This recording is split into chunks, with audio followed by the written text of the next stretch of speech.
Hello అండి. అందరికీ నమస్కారం. వెల్కమ్ టు మేక్లాస్ కిచెన్.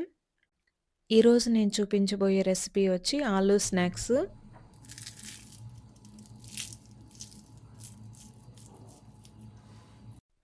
వీటిని పొటాటో బైట్స్ అని కూడా అంటారు. చూసారా ఎంత క్రిస్పీగా, లోపల మెత్తగా, బయట క్రిస్పీగా ఉన్నాయి కదా! ఒక్కసారి ఇవి గాని పిల్లలకి, పెద్దలకి చేసి పెడితే మళ్ళీ చేయించుకొని మరీ తింటూ ఉంటారు. అంత బావుంటాయి. ఎలా చేయాలో చూద్దాం రండి. ఇక్కడ నేను 8 మీడియం పొటాటోస్ తీసుకుంటున్నాను. ఆలుగడ్డలు కుక్కర్‌లో వేసాం కదా! అవి మునిగేంత వరకు నీళ్లు పోసి, మూత పెట్టి ఒక 2 విజిల్స్ వచ్చేంత వరకు స్టవ్ పైన పెట్టాలి. మనం తీసుకునే ఆలుగడ్డలు మీడియం సైజులో లేదా బిగ్ సైజులో ఉండేటట్టు చూసుకోవాలి. మరీ బేబీ పొటాటోస్ కాకుండా 2 విజిల్స్ వచ్చిన తర్వాత ఈ మూత ఓపెన్ చేసి, ఈ వేడి నీళ్ళనన్నిటిని పక్కకు తీసి, ఇప్పుడు ఒక బౌల్‌లోకి చల్లటి నీళ్లు తీసుకొని, అందులో ఈ వేడి వేడి పొటాటోస్‌ని, ఈ వేడి వేడి ఆలుగడ్డల్ని వేసి తొక్కు తీయాలి. ఇలా చల్లనీళ్ళలో వేసిన తర్వాత ఈ తొక్కంతా తీసి సైడ్‌కి పెట్టుకోవాలి. ఒక 2 విజిల్స్ అయితే సరిపోతుంది. మరీ ఎక్కువైతే ఎక్కువ మెత్తగా అయిపోతే సరిగా ఉండదు. ఆయిల్‌లో వేసినప్పుడు షేప్ అంతా చెదిరిపోతుంది. అలాగే మనం చేసేటప్పుడు కూడా సరిగా రాదు. మరీ మెత్తగా ఉంటే. ఇలా తీసి పక్కకు పెట్టుకోవాలి అన్నీ. ఉడికించి తొక్కు తీసి పక్కన పెట్టుకున్న ఈ ఆలుగడ్డల్ని ఇలాంటి ఒక ప్లేట్‌లోకి వేసుకొని బాగా స్మాష్ చేసుకోవాలి. ఇలాంటిది లేకపోయినా పప్పు గిత్తితో అయినా కూడాను మెత్తగా చేసుకోవచ్చు. అటు క్రీమీ టెక్స్చర్ కాకుండా ఇలా మరీ గట్టిగా థిక్ కన్సిస్టెన్సీ కాకుండా నార్మల్‌గా వచ్చేటట్టు మనము ఇలా స్మాష్ చేసుకోవాలి. ఆలుగడ్డలు ఉడికించిన తర్వాత కూడాను చిన్న చిన్న గడ్డల్లా ఉంటాయి కదా! అలా కూడా ఉండకూడదు.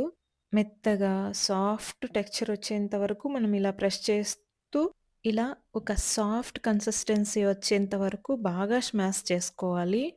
ఇప్పుడు ఈ మిశ్రమాన్ని ఒక బౌల్‌లోకి వేసి మళ్ళీ దగ్గర పడేంత వరకు లైట్‌గా మిక్స్ చేసుకోవాలి. ఇప్పుడు ఇందులో half teaspoon sugar powder, 1/4 teaspoon pepper powder, 1/4 teaspoon salt, 2 tablespoon corn flour మొక్కజొన్న పొడి అంటారు కదా!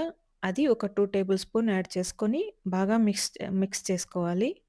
మరి ఉండలు ఫార్మ్ అవ్వకుండా నీట్‌గా మిక్స్ చేసుకోవాలి.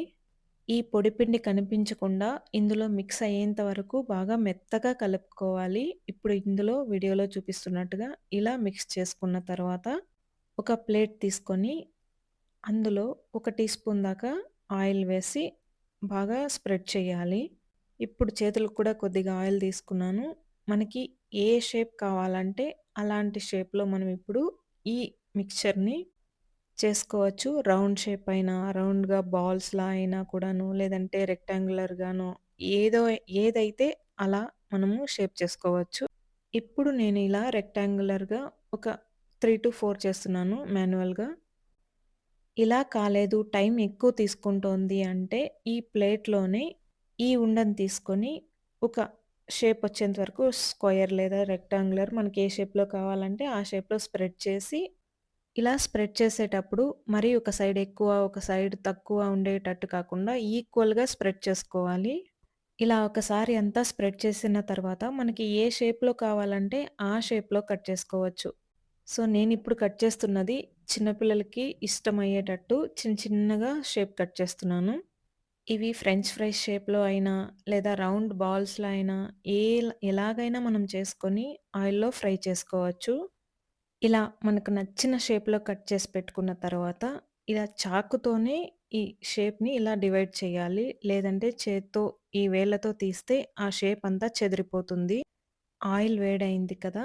మీడియం ఫ్లేమ్‌లో పెట్టుకొని ఆయిల్ వేడి చేసుకున్న తర్వాత ఇలా ఒక్కొక్కటే ఆయిల్‌లో వేసి ఫ్రై చేసుకోవాలి. ఇలా ఆయిల్‌లో వేసిన తర్వాత ఒక నిమిషం దాకా అలానే వదిలేసి మళ్ళీ టర్న్ చేయాలి స్లోగా. ఇలా లైట్‌గా మిక్స్ చేస్తూ అటు ఇటు తిప్పుతూ గోల్డెన్ బ్రౌన్ వచ్చేంత వరకు ఇలా ఈ కలర్‌లో వచ్చేంత వరకు ఫ్రై చేసుకొని పక్కకు తీసుకోవాలి. చాలా క్రిస్పీగా, చాలా టేస్టీగా భలే ఉంటాయి. అంతేనండి. పొటాటో బైట్స్ రెడీ అయిపోయాయి. ఎంత క్రిస్పీగా ఉంటాయో, ఎంత టేస్టీగా ఉంటాయో అంత బావుంటాయి. అందరికీ చేసి పెట్టొచ్చు. ఈ రెసిపీ చేసిన వెంటనే తినాలి. అప్పుడే క్రిస్పీగా బాగా వస్తాయి. మళ్ళీ చేయాలనుకుంటే ఆ మిక్స్చర్‌ని మిక్స్ చేసి పెట్టుకున్నది సైడ్‌లో పెట్టి ఎప్పుడు కావాలంటే అప్పుడు ఆయిల్‌లో ఫ్రై చేసుకోవచ్చు. ఈ రెసిపీని మీరు ఒకసారి ట్రై చేసి ఎలా కుదిరిందో నాకు చెప్పండి. నచ్చితే లైక్ చేసి, షేర్ చేసి, సబ్స్క్రైబ్ చేసుకోండి. Thank you.